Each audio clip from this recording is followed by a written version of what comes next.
Welcome to this story in the sand. Now here's a name for you, Wesley. Do you recognise that name? Think of it more as a surname than a first name. Perhaps you're thinking about this man, John Wesley, who went around preaching the gospel and reaching tens of thousands of people. He went on horseback, but I couldn't really draw one of those in the sand. Or you might be thinking about his brother, Charles, who wrote dozens and dozens of hymns, many of which we still sing in our churches today, like Oh for a Thousand Tongues, or Love Divine, or Love's Excelling. Fantastic. What a legacy they left in our church, John and Charles Wesley, the Wesley brothers. Not many of you, I imagine, would have thought of this lady here, but I think she's just as inspirational as John and Charles, if not even more so. This is Susannah Wesley. She was the mother of John and Charles, but not just John and Charles, because Susannah and her husband, they had 19 children. Tragically, only 10 of them made it to adulthood. And what she did is, as well as being mum to all of this little army of children, she was also their teacher. She had to homeschool them. We all know a lot about homeschooling now. Susannah was an expert at this. And her life wasn't easy. Her house burned down on 2 occasions, and as I said, many of her children died in infancy. And she did lots to support her husband, who was a vicar in Epworth as well.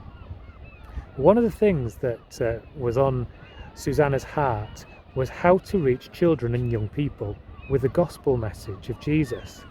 Because at that time, the churches just weren't doing anything for children and young people, which might sound familiar, because today we've got a similar warning sign, haven't we?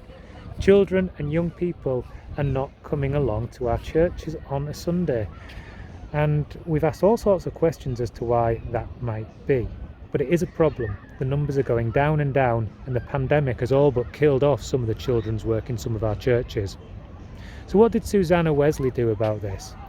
Well, she saw there was a warning sign, and she thought she would have to do something about it. So she started in her own house with 2 of her children. And that group grew and grew, and her other children became part of that group as well. And gradually, other people began to hear about this dynamic and creative lady and this gospel message she was proclaiming. And it was exciting, and they wanted to know more. So children from the neighbourhood came along to join this group, and it became too big for the house, so they had to move out to a barn. And eventually there were 200 children as part of this ministry. It actually became bigger than the church, and that's all down to this wonderful woman of faith, Susannah Wesley, who had a heart for children and a vision to start small but to grow something really big from there. Oh, how we could do with that in our churches right now. That's my prayer as we come out of this pandemic, that we might take inspiration from Susannah Wesley, and that we might grow an army of young followers of Christ.